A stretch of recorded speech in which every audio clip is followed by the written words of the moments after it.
a young woman named Sawyer Valentini works in a bank. Sawyer is uneasy after having a difficult talk with a client when she notices a bearded man across the office space. Later that day, during the break, Sawyer calls her mother and tells her she's happy living there, despite the fact that she actually isn't. Sawyer had fled to Pennsylvania from her home in Boston to avoid a stalker named David Strine. She isn't a social person, and her only acquaintance in town is her coworker Jill, whom she despises. Sawyer still finds it difficult to engage with men as a result of her stalker trauma, which has impacted both her personal and professional life. Sawyer encounters a young man named Mark in a bar one night. She has a fantastic time with Mark, despite her caution that they don't contact again after that night. She then takes Mark to her apartment, where she lives alone. Soon after, Mark and Sawyer become one, but Sawyer is triggered by something and hurries to the bathroom. Mark is puzzled by what has just occurred and decides to leave. Sawyer, meanwhile, is taking antidepressant pills in the toilet. Later that night, Sawyer searches the internet for support groups for stalker victims and learns about Highland Creek Behavioral Center. The following day,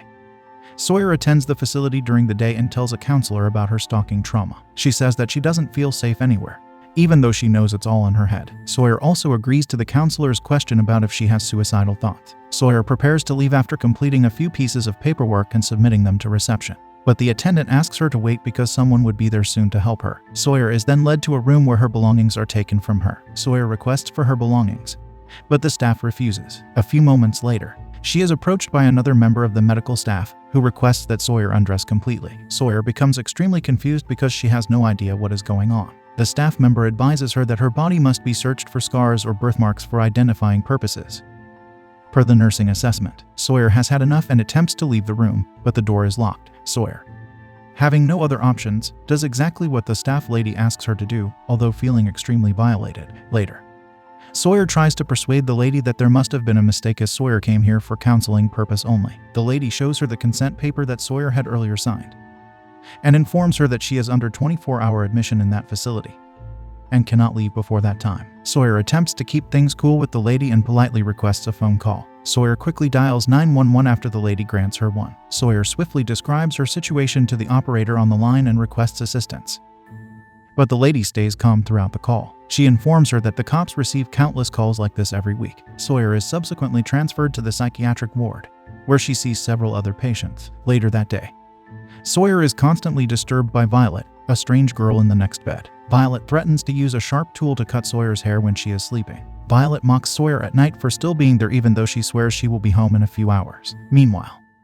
the police officers arrive at the hospital and quickly leave after seeing Sawyer's signed consent form. Violet keeps annoying Sawyer and she becomes increasingly irritated by the situation. As Sawyer leaves her bed, she encounters another patient. Due to stress, Sawyer lashes out through physical altercations with a patient and later a staff member. Few other staff members restrain her in the bed and administer a drug that knocks her out. The next day, Sawyer is escorted to see Dr. Hawthorne, who informs her that she attacked a staff member as well as another patient the night before. Because of that, she must be kept under observation for the next 7 days. Her aggression added more hours in this strange place, and this time Sawyer is determined to be a good patient and leave within the allocated time. Later, she is approached by another patient called Nate Hoffman, who discloses the hospital's scheme to her. The hospital, Highland Creek, is running a scheme to take the health insurance claims of their patients for profit. They trick their patients to sign a consent form, which allows them to lock them under observation, as long as the insurance money keeps on coming. As soon as the insurance claims run out, the patient is declared cured and immediately released. Nate also tells her that he is there because of his opioid addiction. Before leaving, Nate advises her to stay under the radar and avoid making any enemies. One day, while waiting in line for her prescription, Sawyer spots David Strine, her stalker, working as a staff member under the identity of George Shaw. Sawyer instantly loses her calm and screams at him for being so near. Since Sawyer has a restraining order against David, issued by the Boston police, nobody believes her and believes she has gone insane. They soon shackle her and tether her to the hospital bed. Sawyer is motivated to attack Violet the next day. When she accuses her of taking her cigarettes, she is brought back to see Dr. Hawthorne, who tells her that if she commits another act of violence, she will be put in solitary confinement in the basement. When she tries to explain David's condition to him, the doctor does not trust her and instead adds numerous new medications to her medicine list. When Sawyer is in line for the next prescription, David shows her a letter with her mother's address on it, implying that he has visited her in Boston. Sawyer has another outburst, prompting officials to detain and sedate her once more. The next day, Sawyer confronts Nate, demanding that he allow her to use his cell phone or she will notify the authorities. Sawyer dials her mother Angela's phone number in Boston.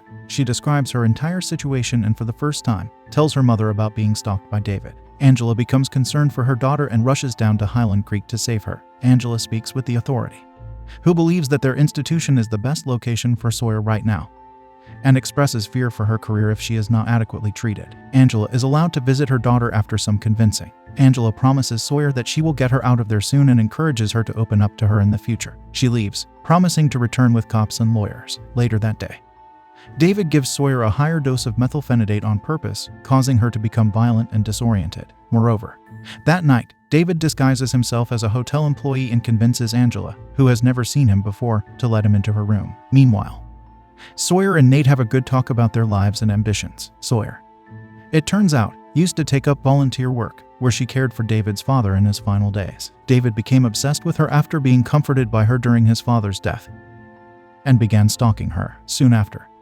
David began contacting her on a daily basis, to the point that he once broke into her house and put a blue dress on her bed. The entire situation with David forced her to change her entire living style completely, and made life difficult for her. At night, Sawyer finds her mother's ring under the pillow, which unsettles her. She immediately goes to Nate and asks for his cell phone and calls Angela. Sawyer calls at her hotel and leaves a message for her when she doesn't pick up her cell phone. The next day, David notices the increasing closeness between Nate and Sawyer and feels threatened by it. While in the washroom, David knocks Nate unconscious and takes him to the basement. He ties Nate to a chair and repeatedly electrocutes him with a defibrillator. Meanwhile, Sawyer is returned to her ward after getting into another fight with Violet. She discovers Nate's phone under her pillow, which has images of Nate being severely beaten. Sawyer becomes alarmed after seeing the photos and attempts to tell the staff, but they dismiss her actions as absurd. David quickly arrives to administer a medication to put her to sleep. Soon after, David goes to the basement and injects Nate with a deadly amount of strong substance, putting him to eternal sleep. Sawyer awakens to discover herself in solitary confinement in the basement.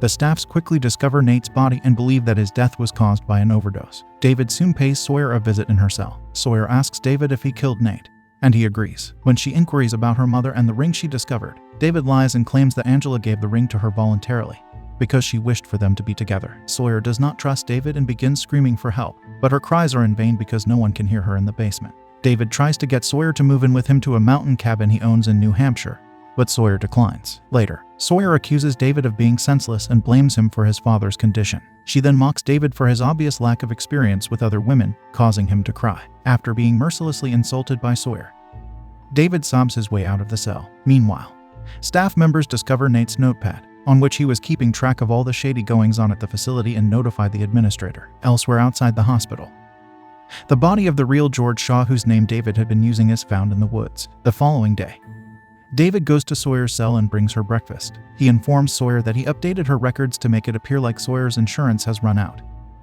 and the hospital administration believes she has already been discharged. Sawyer tries to persuade David to let her go so that they may start over, but David refuses. Sawyer, looking for a way out, expresses her concerns about David being never slept with a woman before and states that she does not want to be his first. She then insists that David first have intense moments with another woman in order to prove his love for her. David breaks down and says he doesn't want to do this, but Sawyer persuades him and suggests he bring Violet in the solitary confinement cell. Violet is soon persuaded to accompany David to the basement. Once inside, Sawyer finds the sharp tool hidden by Violet and stabs David in the neck with it. She immediately rushes outside the jail as David snaps Violet's neck in anger, putting her to eternal sleep instantly. Sawyer flees and eventually escapes the building, but she is caught a few minutes later by David, who knocks her out with a pipe. Later, Sawyer wakes up to find herself in the trunk of David's car, next to her mother's corpse. When she sees her mother's body, she begins screaming and weeping. Sawyer opens the trunk while the car is still running and jumps out of it. Meanwhile, the press reports that Nate was an undercover journalist dispatched to Highland Creek to investigate stories of horrors committed against the patient's wills. The police arrive at the facility shortly after with a search warrant. David, on the other hand, continues to look for Sawyer in the woods and eventually finds her and breaks her ankle with a hammer, preventing her from running again. Back at the hospital, the officer discovers Violet's body in the basement. In the woods, Sawyer manages to stab David in the eye with the cross from her mother's necklace, then fatally opens David's neck with a sharp tool. Back at the Highland Creek, the officers also find Nate's notes, detailing the criminal activities going on within the hospital. This leads to the arrest of the hospital's administrator. 6 months later, Sawyer is seen having lunch with her colleague Jill. Moments later, Sawyer thinks she sees David sitting in the restaurant. She approaches him armed with a knife, but upon realizing it is not him, Sawyer drops the knife and runs away. Sawyer sadly realizes that due to the incident with David, Perhaps she has lost her sanity forever. That's all for today's video. Thank you all for watching. Don't forget to subscribe and hit the bell notification for more mystery movie recaps videos like this.